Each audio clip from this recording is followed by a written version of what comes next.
Assalamualaikum warahmatullahi wabarakatuh. Selamat pagi menjelang siang semuanya ya. Semoga kalian tetap diberi kesehatan dan dikabulkan semua keinginannya deh ya. Nah, jadi hari ini perjumpaan kita yang kedua masih dengan Bapak Wiradi Putra, guru bahasa Indonesia kelas 11 SMA Islam plus Askia. Nah, hari ini kita akan mempelajari teks prosedur yang kedua. Nah, di dalam teks prosedur yang kedua ini kita akan mempelajari tentang kaidah kebahasaan ya, Dek. Nah, di dalam teks prosedur ya, ciri khas teks prosedur yaitu menggunakan kalimat perintah atau kalimat imperatif ya. Jadi nama lainnya adalah kalimat imperatif ini ya. Nah, jadi hari ini kita hanya bahas kalimat imperatif saja. Apa itu kalimat perintah atau imperatif? Yaitu kalimat yang isinya menyuruh orang untuk melakukan sesuatu yang kita kehendaki ya. Ini definisi dari kalimat perintah.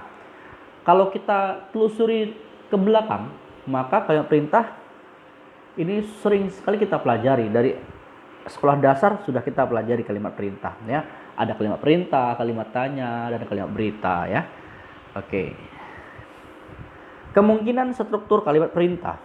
Kemungkinannya ini yang pertama adalah struktur subjek predikat. Jadi kalimat perintah itu pun punya pola kalimat sama seperti kalimat berita, punya SPOK ya, subjek, predikat, objek dan keterangan.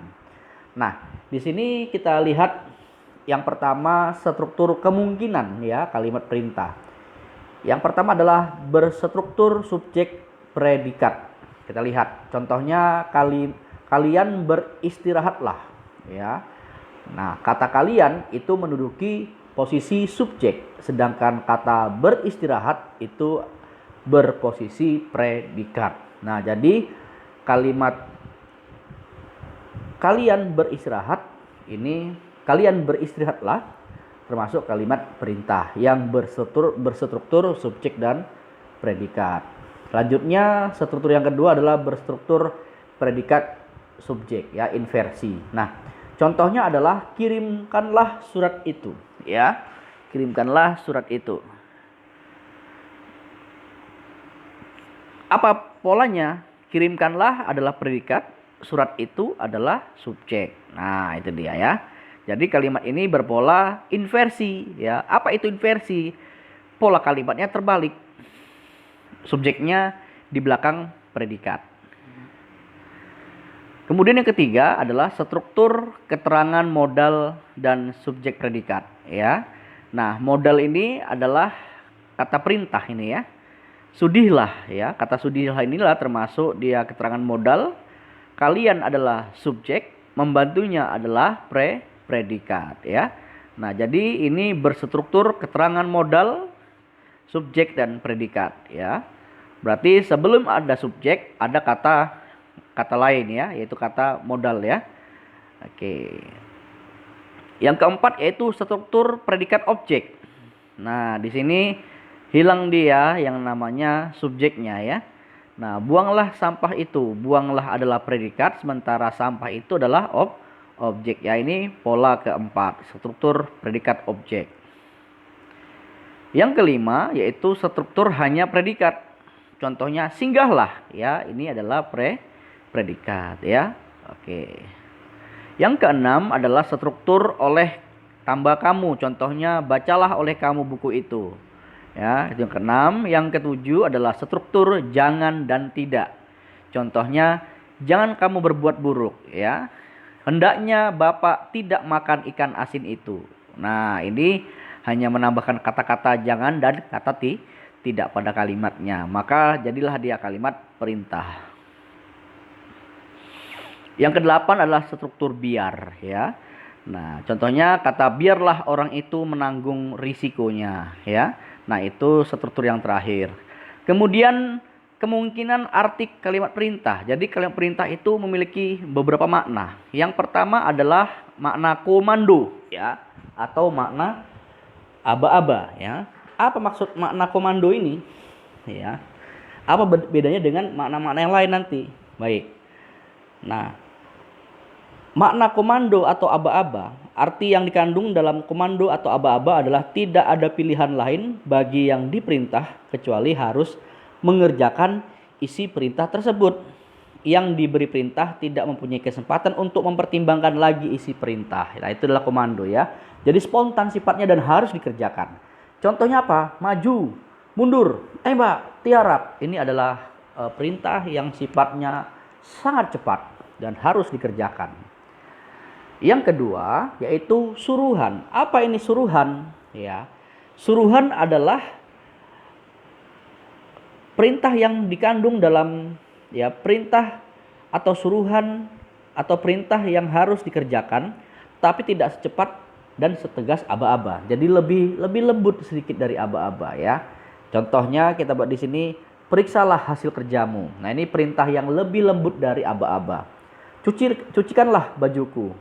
Mundurlah jauh-jauh, tangkap segera ayam itu. Tidak bisa ditolak, tapi harus dikerjakan dengan tidak harus cepat-cepat seperti komando atau aba-aba, ya. Nah, yang ketiga adalah perintah. Nah, bedanya apa lagi nih dengan suruhan, ya? Nah, perintah adalah yang memerintah sederajat dengan yang diperintah. Walaupun yang memerintah berkeinginan agar perintahnya dilaksanakan, yang diperintahkan tidak terlalu terikat dengan perintah itu. Artinya begini, ya. Yang diperintah tidak harus menuruti, ya, karena yang diperintah dengan yang memerintah itu sama levelnya. Nah, jadi di sini opsional, boleh dikerjakan, boleh tidak. Ya, contohnya, sempatkanlah membeli obat ibu, ya. Nah, ini mengandung seperti permintaan, ya, permintaan tetapi lebih halus dari kata suruhan, ya. Cobalah untuk mengerti maksudku. Janganlah coba-coba mendekatinya. Belajarlah dengan baik. Nah, ini pilihan, terserah. Ya, terserah mau membeli obat atau tidak, itu juga tidak masalah. Yang penting kalau bisa dibeli obatnya, ya. Ini kalimat yang pertama. Lanjut, yang keempat adalah permohonan. Nah, ini perintah yang lebih lembut lagi, ya, Dik, ya. Nah, arti yang dikandung dalam permohonan adalah perintah halus yang datangnya dari orang yang lebih rendah derajatnya dibandingkan dengan orang yang diperintah. Ya, ini bawahan kepada atasan, mohon, meminta, ya. Nah, contohnya, kami ingin Bapak tetap tenang. Sudilah adik mencintaiku. Kami berharap Anda datang, ya. Ini adalah kalimat-kalimat permohonan. Walaupun ada kandungan perintah juga, ya. Baik. Yang kelima yaitu harapan dan doa, ya. Arti yang dikandung dalam harapan dan doa adalah perintah datangnya dari orang yang merasa terlalu kecil, ditujukan kepada orang yang jauh lebih besar, ya. Dengan demikian, merasa kecilnya orang yang merintah hingga kadang-kadang dia tidak tahu lagi kepada siapa perintah itu ditujukan, ya. Contohnya, ya Allah, jadikanlah habamu ini orang yang soleh. Ya, ini harapan, ya. Semoga kalian selamat sampai tujuan. Mudah-mudahan kamu sembuh. Ya, ini adalah harapan dan doa. Nah, ini adalah kalimat seruan. Apa itu kalimat seruan? Beda sama suruhan, ya. Kalau seruan adalah pada pembicaraan, ya. Pada seruan ini perwujudan dari serba ketidaktahuan pada kalimat berita, ya, kalimat perintah atau kalimat tanya tetapi berwujud seruan atau kalimat seru, ya. Atau nama lainnya kalimat seru lah, seperti itu, ya. Dia tidak ada memerintah siapa-siapa. Ya, dia hanya memberikan sinyal kepada seseorang bahwasanya ada orang yang cantik, seperti itu, ya. Atau memberi informasi bahwasanya ini panas sekali, ya. Ini hampir mirip seperti kalimat berita sebenarnya, ya, tapi lebih kepada ungkapan perasaan saja. Nah, itu dia. Baik, nah setelah ini kita akan mengerjakan sama-sama pembahasan soal pengantar. Baik.